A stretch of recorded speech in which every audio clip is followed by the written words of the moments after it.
The static hissed like a cornered snake. Anyone on this net, this is chalk for we are pinned. Pinned. Sanjin Ridge, Grid 39er Echo, taking effective fire from fortified positions. JTAC is down, I repeat, Sergeant Reynolds is down. We are in the kill box. The voice belonged to a lance corporal, the terror held back by the thinnest veneer of training. Through the strained transmission, the distinct, rhythmic thumping of a heavy machine gun hammered a death knell against the granite walls of the gorge. The air crackled with the sharp, whizzing snaps of near misses. Another voice, weaker, coughed in the background, a wet, ragged sound that spoke of punctured lungs. How many effective? The radio operator at the forward operating base cost asked, his tone flat, procedural. 2. The lance corporal choked out. Just me and document. We're out of smoke. They've got us zeroed from the ridge. We can't move. We can't. The transmission dissolved into a burst of gunfire. The sound so close it felt like the microphone was being held directly in the line of fire. Then, silence, followed by the wind whistling over the open channel.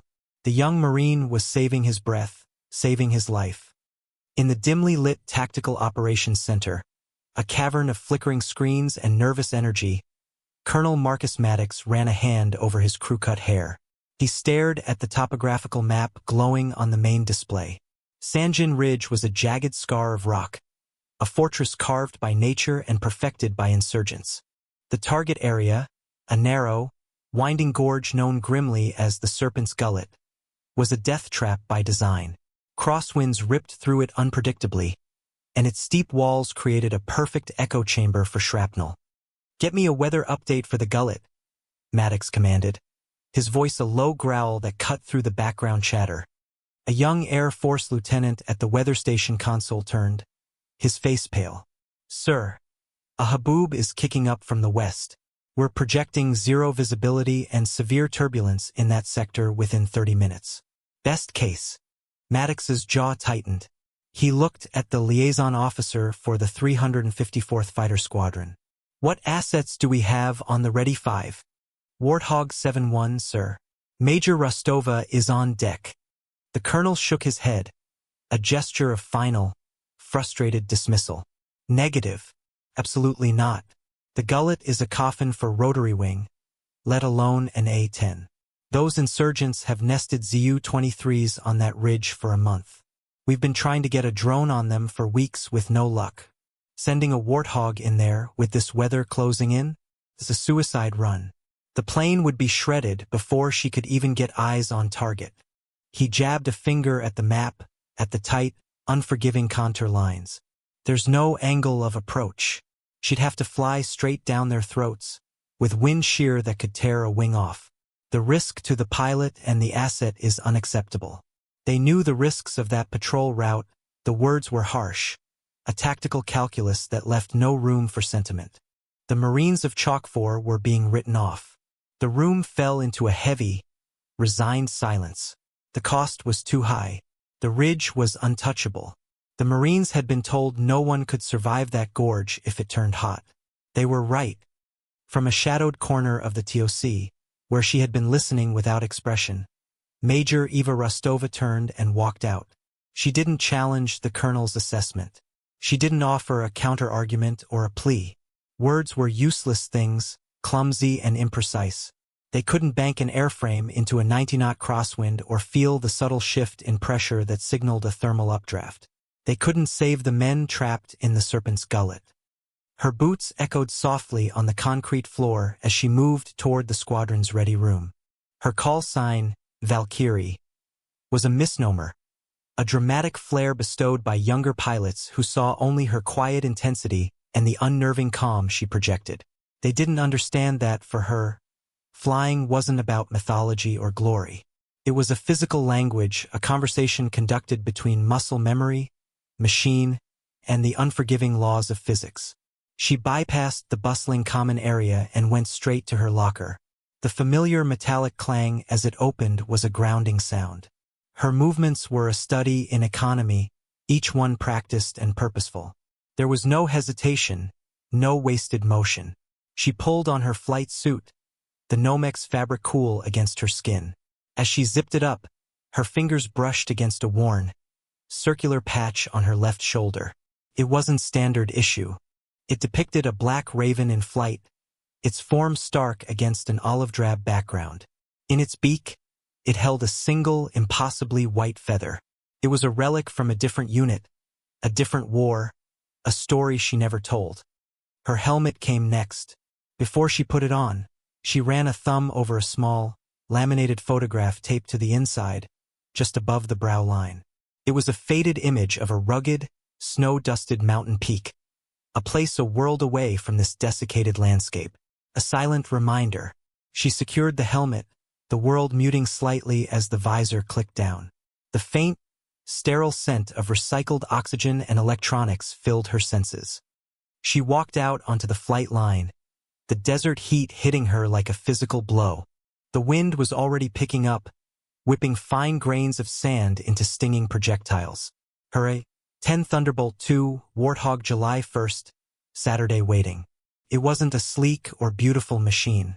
It was a brute, an ugly, purposeful beast built around a single, monstrous gun. Its gray skin was a patchwork of grime, hydraulic fluid stains, and repair seams. She ran a gloved hand along the left side of the cockpit, her fingers tracing a long, jagged scar in the titanium plating. A souvenir from a surface-to-air missile over another forgotten valley. The armor had held. The plane had brought her home. It always did. Her crew chief, a grizzled master sergeant named Connolly, was finishing his final checks. He saw her approach and simply nodded, his eyes conveying a complete and unwavering trust that no words ever could. He knew the mission had been scrubbed. He also knew her. He slapped the fuselage near the cockpit ladder twice, a ritual between them. Take care of her. Bring her back. She climbed the ladder, the metal rungs firm beneath her boots. Settling into the cockpit, she was enveloped by the familiar embrace of the Ace's 2 ejection seat and the titanium bathtub that surrounded her. This was her true home. A metal shell packed with instruments and munitions, suspended between the earth and the sky. She began her pre-flight sequence, her hands dancing over the console. Switches clicked, dials spun, and the screens flickered to life, bathing her face in a green glow. The twin engines spooled up with a deep, hungry whine that grew into a deafening roar. She didn't ask for permission. She didn't announce her intentions. She keyed her radio to the tower. Tower Warthog 7-1. Requesting immediate departure. West Vector. There was a moment of stunned silence. The tower operator knew the colonel's order. He also knew the major's reputation. Warthog 7-1. Stand by. A few seconds later, Maddox's voice, tight with fury, crackled in her ear. Major Rostova, what in the hell do you think you're doing? I scrubbed that run. You are to stand down. That is a direct order. Eva's gaze was fixed on the horizon, where the sky was turning a sickly shade of ochre. Her reply was calm, devoid of insubordination, a simple statement of fact. Colonel, your Marines are in a kill box. I'm getting them out. Before he could respond, she pushed the throttles forward. The Warthog lurched, then surged down the runway, a 30,000-pound battering ram defying the wind. She was no longer Major Rostova. She was Valkyrie, and she was going hunting. The Warthog clawed its way into the sky, fighting the wind for every foot of altitude. The airframe shuddered, groaning under the strain of the turbulent currents. Below, the FOB shrank, a neat little grid of order swallowed by the vast, chaotic emptiness of the desert. Ahead, the Haboob was a solid wall of churning sand, a roiling, ochre monster that devoured the horizon. Any sane pilot would have turned back. Eva Rostova flew directly into its heart. She descended, pushing the nose of the A-10 down until she was barely 100 feet off the deck. This was where the Warthog lived, in the dirt and the grit, a creature of the earth, not the heavens. Flying this low used the terrain itself as a shield, masking her from radar and, more importantly, from hostile eyes on the ridgelines. The world became a high-speed blur of rock and scrub brush. The ground proximity warning system screamed a constant, piercing alarm in her headset, a digital shriek she had long ago learned to treat as background noise. Her focus was absolute, her senses attuned to the feedback of the machine. She felt the subtle lift as she crossed a shallow wadi, the jarring slap of a downdraft coming off a mesa. Her hands on the stick were fluid, making 1,000 micro-adjustments. Not thinking but reacting, her body and the aircraft merged into a single, instinct-driven entity. The taste of stale coffee lingered in her mouth, a bitter counterpoint to the metallic tang of adrenaline. Static clawed at the radio, the storm and the mountains conspiring to sever her link to the world. She switched frequencies, cycling through until she found the one designated for Chalk 4. Chalk 4, this is Warthog 7-1. How copy? Her voice was level, a stark contrast to the chaos inside and outside the cockpit. A burst of static. Then, a voice, frayed and breathless. Solid, read you solid. Warthog, we are still taking fire. They're dug in deep on the ridge above us.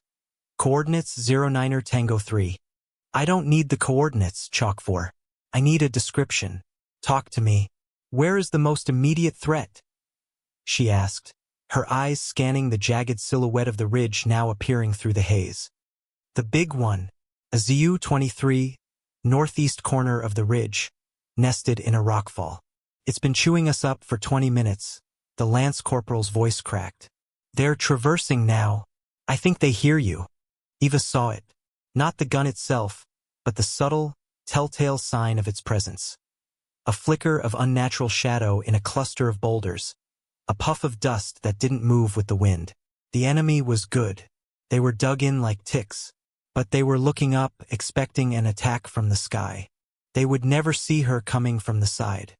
She banked hard, pulling the Warthog into a tight, gut-wrenching turn that hugged the contour of a parallel valley. The maneuver bled off speed but kept her below the horizon of the ridge. She was using the mountain to hide from the mountain.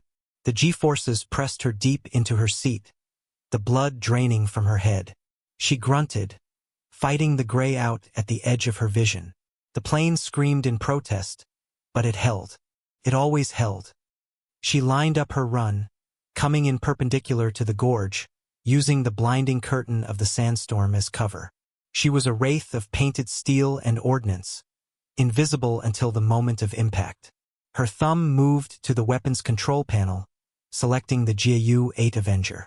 The master arm switch flipped on with a satisfying clack.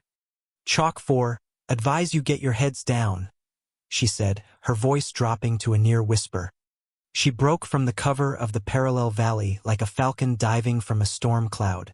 For a fraction of a second, she was exposed, a fleeting silhouette against the swirling dust. The insurgents on the ridge saw her. A stream of green tracers reached out, a desperate, clawing attempt to swat her from the sky. They were too late. Her finger squeezed the trigger on the control stick. The world dissolved into a sound that defied description. It was not the crack of a rifle or the boom of a bomb.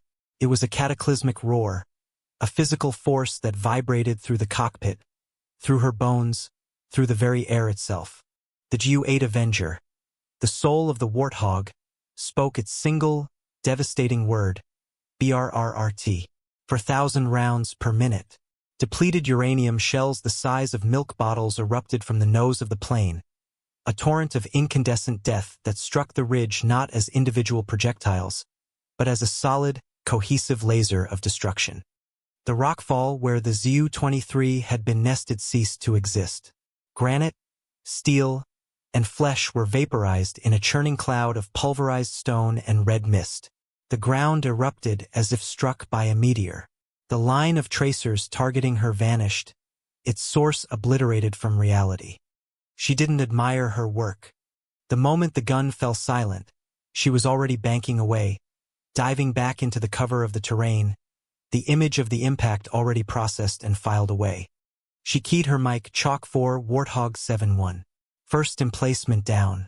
Stand by for a second pass. Call sign is Valkyrie. I am on station. There was a pause on the other end, longer than static could account for. Then the Lance Corporal's voice came back, all the terror replaced by a single, shivering note of pure, unadulterated awe. Jesus Christ. Valkyrie, you're an angel. Back in the TOC, Colonel Maddox watched the helmet cam feed from the Lance Corporal, which had miraculously stabilized. One moment, the screen was a chaotic jumble of dirt and shaking fear. The next, a gray shape had flashed across the sky, followed by a sound that made the speakers on the console crackle and pop. The entire top corner of the ridge, a place that had been spitting death moments before, simply vanished. The room, which had been thick with the morbid silence of a death watch, was now frozen in collective shock. "Get me a link to her HUD," Maddox snapped, his earlier anger replaced by a sharp, predatory focus. An operator's fingers flew across a keyboard. A moment later, a new window opened on the main screen, showing the world from Valkyrie's perspective, a green-tinted landscape of targeting brackets, altitude readings, and airspeed indicators, all dancing against the backdrop of the swirling storm. They weren't just observers anymore. They were in the cockpit with her. The enemy on Sanjin Ridge was not stupid. They were survivors hardened by years of asymmetrical warfare. The sudden, violent demise of their primary anti-aircraft weapon did not send them into a panicked retreat. It made them adapt. They had heard the Warthog, seen the direction of its attack, and they understood the new geometry of the battlefield. Mortar tubes, previously silent and hidden in reverse slope positions, coughed to life. The first rounds fell wide, but the spotters were quick. Within a minute, explosions began to walk their way toward the small rock formation where the last two Marines of Chalk 4 were huddled. The percussive thump-thump-thump of the impacts echoed through the gorge, each blast a shovel digging their graves a little deeper. "Valkyrie, they're bracketing us with mortars!" The Lance Corporal yelled into his radio, the awe in his voice now replaced with renewed urgency. "We can't see them. They're behind the main ridge." Simultaneously, a new threat emerged. From a cave mouth lower down the gorge wall, previously concealed by a camouflage net that blended perfectly with the rock, the blunt, quad-barreled snout of a second U-23 appeared. It had been held in reserve, a nasty surprise for any rescue attempt. This one had a clear firing solution into the heart of the gorge. A torrent of green tracers ripped through the air, this time not aimed at the sky, but directly at the space where Valkyrie would have to fly to support the Marines. They were cutting off her access, creating a wall of lead. In the cockpit, Eva saw it all. The blossoms of dust and smoke from the mortar impacts on her targeting display. The new, terrifyingly dense stream of anti-aircraft fire slicing through the air below her. They were flushing the prey with one weapon, while waiting with another. It was a classic, well-executed trap. "I see them, Chalk 4, she replied, her voice an island of calm in the storm of sensory input. She nudged the stick, rolling the A-10 onto its side to get a better look at the new AA position. It was cleverly placed, tucked under a rock overhang that protected it from a direct attack from above. To hit it, she would have to come in low and level, flying straight through its kill zone. A conventional attack was now impossible. In the TOC, Colonel Maddox watched the same data stream. He saw the trap spring shut. Any other pilot would be forced to pull back to concede the space. The risk profile had just gone from extreme to suicidal. He looked at the faces of the men around him, all watching the screen, their breath held. His own skepticism had long since burned away, replaced by a tense, visceral connection to the pilot in the storm. He had given an order to stand down. She had disobeyed. And now she was the only hope those Marines had. He made a decision. He keyed the command channel. "Warthog 7-1, this is Archangel. You are weapons free. Repeat, weapons free on all targets of opportunity. The ridge is yours. Execute." It was more than just permission. It was an abdication of control.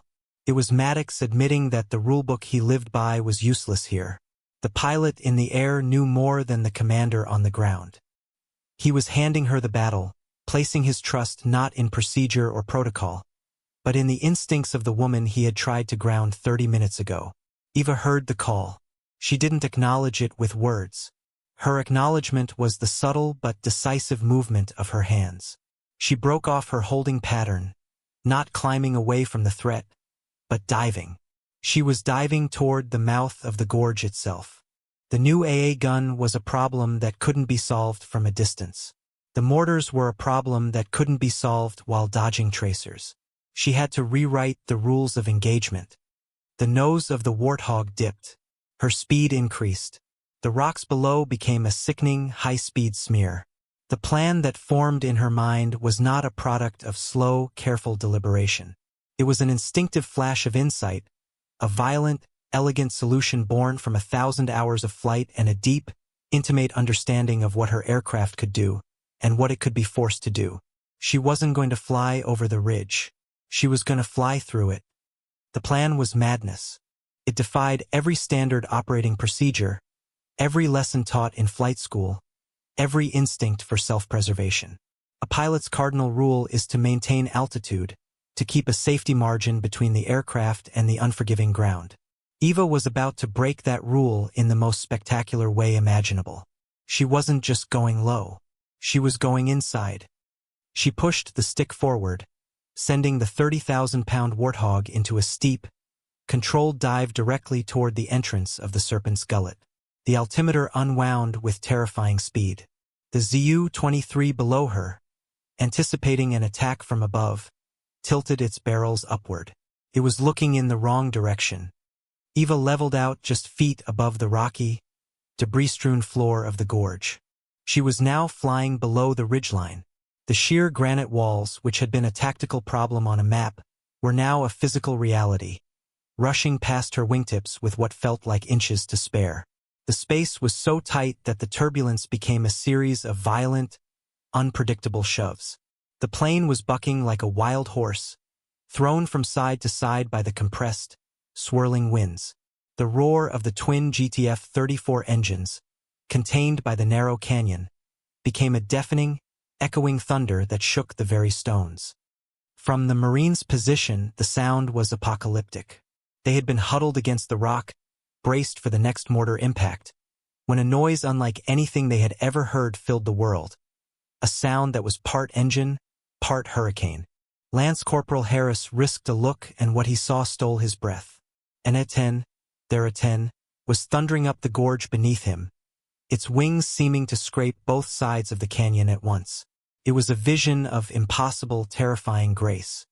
Inside the cockpit, Eva was fighting the aircraft with every fiber of her being. Her arms and shoulders burned with the effort of keeping the plane stable.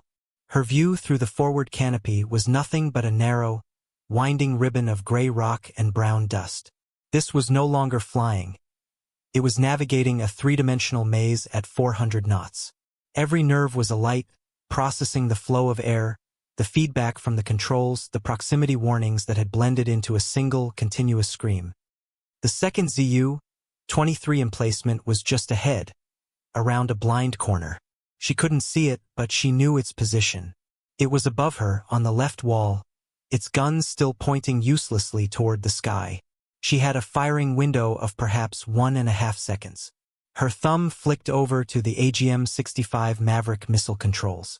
The seeker head locked onto the heat signature of the gun's recently fired barrels.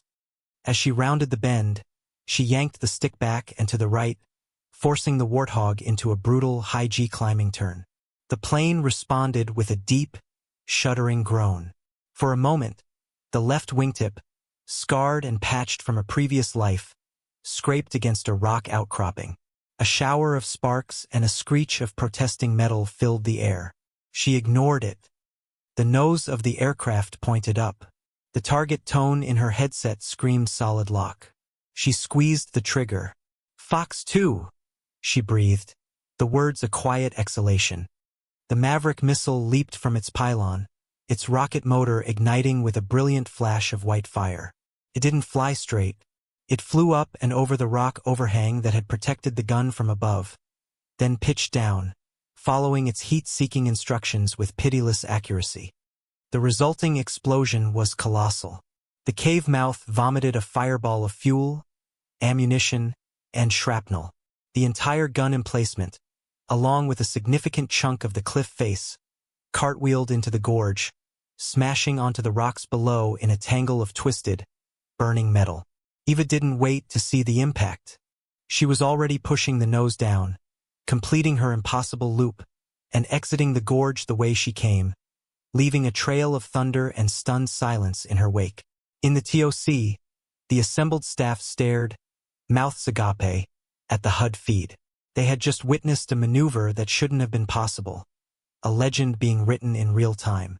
Colonel Maddox gripped the edge of his console, his knuckles white. He said nothing, his face a mask of disbelief and profound, dawning respect. With the anti-aircraft guns silenced, a critical window of opportunity opened. The mortars were still a threat, but the primary obstacle to a helicopter rescue was gone. The call went out immediately. Nightingale 9-1, you are cleared for medevac. I repeat, Nightingale is a go. Valkyrie is providing cover. The whine of the Black Hawk's turbines was the most beautiful sound Lance Corporal Harris had ever heard. He and the corpsman, Doc Miller, worked frantically, preparing their wounded sergeant for extraction. Reynolds was unconscious, his breathing shallow, but he was alive. They had wrapped his wounds as best they could, but he needed surgeons, blood, and a sterile environment, none of which could be found in this dusty corner of hell. The insurgents on the ridge, however, were not finished. Deprived of their heavy weapons, they fell back on the sheer weight of numbers. Riflemen and machine gunners, who had been pinned down by the threat of the Zu-23s, now crawled to the edge of the ridge. They couldn't stop the Warthog, but they could certainly slaughter the Marines and the incoming helicopter crew. A storm of small arms fire began to rain down on Chalk 4's position. Bullets sparked off the rocks, kicking up sprays of granite dust, ricocheting through the narrow space with vicious, deadly whines. Valkyrie, they're lighting us up, Harris screamed into the radio as he shielded Sergeant Reynolds with his own body. Nightingale can't land in this. Eva's voice came back, as steady as ever. I see them, Chalk 4. Stay down. I'll keep them busy. She wheeled the Warthog around, climbing just high enough to clear the ridgeline before diving back down. This time, her target wasn't a single, hardened emplacement. It was a 50-yard stretch of rock, crawling with enemy fighters. She didn't need a missile. She didn't need bombs. She had the Avenger. Her second pass was a masterpiece of controlled fury. She came in low and parallel to the ridge, a gray specter screaming through the dust storm. The Ju-8 roared again, but this time she didn't hold the trigger down. She fired in short, disciplined bursts, a technique pilots called strafing with a paintbrush. She walked the stream of 30mm shells along the entire enemy line, sweeping it from left to right. The impact on the ridge was apocalyptic. Rock disintegrated. Bodies were tossed into the air like rag dolls. The sheer, terrifying volume of fire sent every surviving insurgent diving for cover. The incoming fire on the Marines' position ceased as if a switch had been thrown. But they were resilient. As soon as the roar of her cannon faded, they were back up, firing again. The Nightingale was on its final approach, a brave, fragile dragonfly descending into a hornet's nest. Eva knew she couldn't just keep making gun runs. Each pass took time, and the enemy would learn to anticipate them. She had to become more than just a weapon. She had to become a distraction, a magnet for all their hate and fear. She altered her tactics. On her next pass, she flew even lower, directly over their heads, but she didn't fire. The soul-shaking thunder of her engines alone was enough to make them flinch, to break their aim. They fired at her, streams of tracers converging on her aircraft, but it was like throwing pebbles at a tank. Inside the cockpit, she heard the impacts. A series of sharp plink, plank, plunk sounds as 762mm rounds harmlessly struck the titanium bathtub that cocooned her. The plane shuddered but flew on, completely indifferent. She was the armored shield, drawing the fire, absorbing the punishment so the men on the ground and in the air could do their work. For the enemy, she was an angel of death. For the crew of the Nightingale, she was a guardian. She made another pass, this time firing a spread of rockets that blanketed a secondary position, then circled back again, using only her sound and shadow. She became a constant, terrifying presence, a predator circling the kill, never letting them settle, never letting them find their courage. Down below, the Nightingale touched down. The crew chiefs leaped out, dragging a stretcher.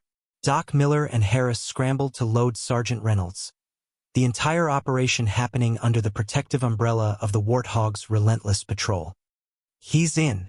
We've got him," Harris yelled, climbing into the Black Hawk. "We're lifting." As the helicopter pulled pitch, rising out of the gorge, Harris looked up. He saw the A-10, scarred and majestic, bank gracefully overhead, positioning itself between them and the ridge, a final, defiant gesture of protection. She would escort them home. The silence in the Tactical Operations Center was absolute. Every eye was fixed on the main screen, where the Nightingale's camera feed showed the diminishing landscape of the Serpent's Gullet. The helmet cam from the Lance Corporal, now safe inside the helicopter, was pointed out the window, transfixed on the A-10 flying a loose, protective formation nearby. The tension that had gripped the room for the past hour finally broke, replaced by a wave of quiet, profound relief. The operators and analysts began to murmur amongst themselves, their voices low, speaking of the canyon run, of the way she had drawn the fire. They were already crafting the legend. The pilot who flew into a grounded storm, who took on 2 heavy AA guns in a canyon barely wide enough for her wingspan, and who shielded a rescue with the armor of her own plane. Colonel Marcus Maddox stood motionless for a long moment, his gaze locked on the gray silhouette of Warthog 7-1. He had been a pilot himself long ago, before command had chained him to a desk. He understood aerodynamics, risk assessments, and the cold, hard numbers of combat. Nothing in his experience could fully account for what he had just witnessed. It wasn't just skill. It was a form of artistry, an intuitive genius for violence that defied calculation. He had been prepared to sacrifice Chalk 4 based on sound tactical reasoning. He had been wrong. She had proven him wrong not with an argument, but with an act of impossible will. Slowly, deliberately, he removed his headset and placed it on the console. The clatter seemed unnaturally loud in the quiet room. He turned to the Air Force liaison officer, his voice quiet but carrying the full weight of his authority. "Captain," he began, "I want you to update Major Rostova's official flight record." The captain stood straighter. "Sir?" "Note this sortie," Maddox continued, his eyes still on the screen. "Sight. Exceptional instincts and flawless execution under extreme combat duress. Note a complete disregard for established operational limits in the successful preservation of friendly forces." He paused, searching for the right words. "Add a personal commendation." "For me?" The captain blinked, surprised. Colonel Maddox was not a man known for personal commendations. "Yes, sir." Right away. Miles away, inside the noisy, vibrating cabin of the Nightingale, Lance Corporal Harris watched the Warthog until it was just a speck. He felt a profound, aching gratitude that was too large for words. He thought of his sergeant, alive and on his way to a surgeon because of that plane, because of that pilot. He thought of the dismissal in the voices on the command net hours ago, the sense that they had been written off as an acceptable loss. No one could survive that, they had said. He leaned against the bulkhead, his exhaustion a physical weight. As the Black Hawk cleared the last of the mountain ridges, he saw Warthog 7-1 dip its wings in a silent, parting salute before banking away, heading back to base. Without thinking, Harris raised his hand to the plexiglass window, not in a crisp, formal salute, but in a simple, heartfelt gesture of acknowledgement. A gesture of awe, of respect, from one warrior to another, from the ground to the sky. Dusk was bleeding purple and orange across the desert horizon by the time Warthog 7-1 touched down. The landing was perfect, a gentle kiss of rubber on asphalt that belied the violence of the preceding hour. The sandstorm had blown itself out, leaving behind a world scrubbed clean and unnaturally calm. Eva taxied the A-10 to its designated hardstand, the engine spooling down with a series of deep, guttural sighs, like a great beast settling into a well-deserved slumber. She went through her post-flight shutdown sequence with the same methodical, unhurried precision she applied to everything. The systems blinked off one by one, the green glow of the cockpit displays fading to black, until the only sound was the faint hum of the avionics cooling fans and the gentle ticking of the hot engines. The silence that followed was immense, a welcome reprieve from the roar of wind, weapons, and warnings. When she finally unstrapped and climbed down the ladder, Master Sergeant Connolly was waiting for her. He stood with his arms crossed, his weathered face unreadable in the twilight. He didn't speak, just pointed with his chin toward the aircraft. Eva's eyes followed his gesture. Her plane was battered. A long, ugly gash, silver and raw, ran along the underside of the left wing where she had scraped the canyon wall. The leading edge of the wing was pockmarked with dozens of small dents and chips from the small arms fire. A section of the tail fin was blackened by the exhaust from her own Maverick missile. The aircraft wore the story of the last hour on its skin. It was scarred, but unbroken. Connolly walked over and ran a hand gently along the new groove in the wing, his touch almost reverent. He shook his head slowly, a single, weary motion. A faint, wry smile touched the corner of his mouth. "You're going to be the death of my maintenance schedules, Major," he said, his voice a low grumble that held no actual complaint. It was his version of a compliment, his way of acknowledging the impossible. Eva offered no apology, no explanation. She walked to the nose of her warthog, the paint still warm from the flight. She placed her gloved hand flat against the painted shark's teeth, a silent communion between pilot and machine. For a moment, she stood there, her head bowed slightly, an observer seeing only a pilot at the end of a long day. But it was more than that. It was a moment of thanks, of shared survival. This machine was not just a tool. It was her comrade, a partner in the violent dance of combat. It had protected her, responded to her every command, and brought her home once again. Finally, she turned away. She gave Connolly a single, brief nod, an entire conversation passing between them without another word. He nodded back. He would have the plane patched, fueled, rearmed, and ready to fly by morning. He always did. She walked toward the hangars, her silhouette shrinking against the vast, darkening sky. She left the warthog on the tarmac, cooling under the first pale stars, its engines ticking softly in the quiet desert air.